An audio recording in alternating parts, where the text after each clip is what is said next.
Good afternoon, everyone. Hope you're having a great day today. It's Monday. It's not terrible outside, particularly since it's August. I certainly know of much hotter August around this time, particularly back from band camp days, which seems so long ago now. But today is the 12th of August, which means that Friday was the 9th of August. And I would be remiss if I did not pause for a moment and talk about the events of last Friday, 50 years ago. Last Friday, 50 years ago, was a Friday. If memory's right. And it was the day that Richard Nixon resigned, and Gerald Ford that day became president at noon. Ford gave not necessarily a inaugural address. He said at the beginning of his speech it wasn't necessarily an inaugural address, it was just a little fireside chat. It's a great speech, in part because of its compactness, but I find it great because of what it says at the end. And so and I realize that part of this part that I'm going to read you has some politics in it, but I'm going to read you this right now, the part that I find so fascinating in this speech. He's getting toward the end, and he says, "My fellow Americans, our long national nightmare is over. Our Constitution works. Our great republic is a government of laws and not of men. Here the people rule. But there is a higher power about whatever name we honor him, who ordains not only righteousness but love, not only justice but mercy. As we bind up the internal wounds of Watergate, more painful and more poisonous than those of foreign wars, let us restore the golden rule to our political process, and let brotherly love purge our hearts of suspicion and of hate. In the beginning, I ask you to pray for me. Before closing, I ask again for your prayers, for Richard Nixon and for his family. May our former president, who brought peace to millions, find it for himself. May God bless and comfort his wonderful wife and daughters, whose love and loyalty will forever be a shining legacy to all who bear the lonely burdens of the White House." There is so much in this speech, this section that I read you, that I just think is just amazing and certainly worthy of us to ponder.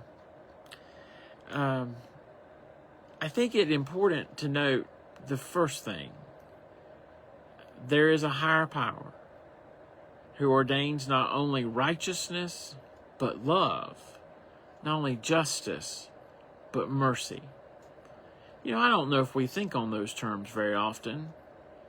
We sometimes will skew to one perspective or the other. But here, the text that Ford says, and I think the text of Scripture says, is abundantly clear. That God ordains righteousness and love, justice and mercy. Remember, Jesus came preaching grace and truth. So, beloved, how are your margins on that? Is one skewed to the other? Or do you have a healthy balance? Because God intended all of creation to live in balance. Next, he says that part of the problem in life, in healing the wounds that existed, and certainly for those who lived in 1974, you know what those wounds were like in our culture, that brotherly love must purge our hearts of suspicion and of hate. You know, beloved, very often we get entrenched, as I talked about last week, and we can't see our way through. And because we can't see our way through, we start seeing things that aren't there. We have all sorts of suspicions. And suddenly, the worst instincts of our nature come flying out, and we grow to hate.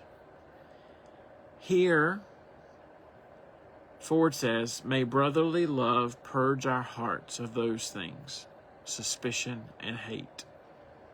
So, beloved, what are you suspicious of today? And maybe more importantly, what are you hateful towards? Is brotherly love purging that from you? Brotherly love should always prevail.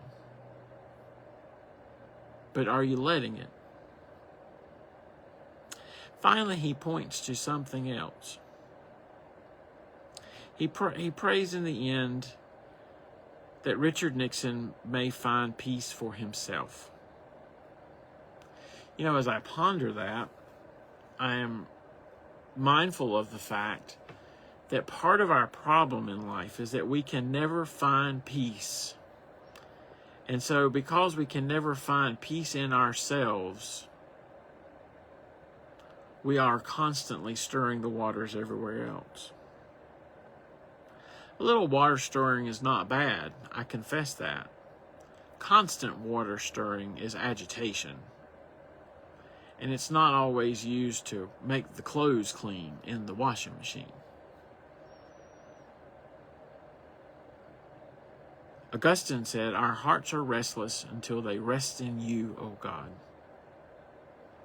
Love that quote by him. Our hearts are restless until they rest in you. Ford says, and I believe is accurate, that part of Richard Nixon's flaw was that he never could find peace in himself. And so the agitation that he had, in some ways good, by bringing peace around the world. You know, he brought détente with the Soviets. He, opened the door to the People's Republic of China. Was instrumental in saving Israel in 1973. On and on the list goes. Brought about the conclusion of the Vietnam War. But Nixon never found peace in himself. It bled into his suspicions and hatreds. May brotherly love prevail. And ultimately cost him his presidency.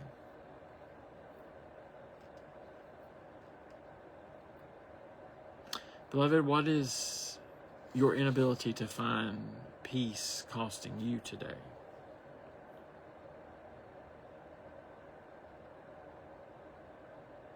Do you pray, as the scriptures say, that our hearts may be guarded by God? In other words, they may be brought peace. Peace is something we should strive for internally. When we are at peace, everything becomes clearer.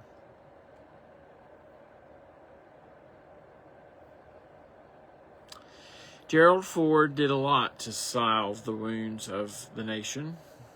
He paid dearly for it in 1976 by losing the presidency. And historians are beginning to think that maybe his pardon of Richard Nixon was wrong. Historians do that. We love to reevaluate things. Nixon said it best, you'll know about how I did 50 years from now. I think it's time for us to understand that, you know what?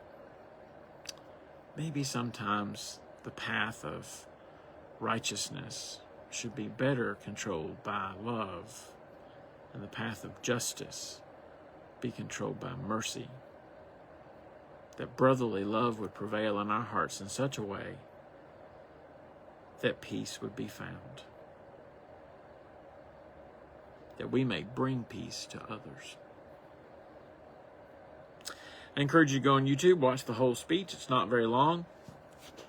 While you're at it, I think I said this last week, but I'll say it again. Watch Richard Nixon's last speech from the East Room of the White House. And think about what I've just said to you as you listen to him speak.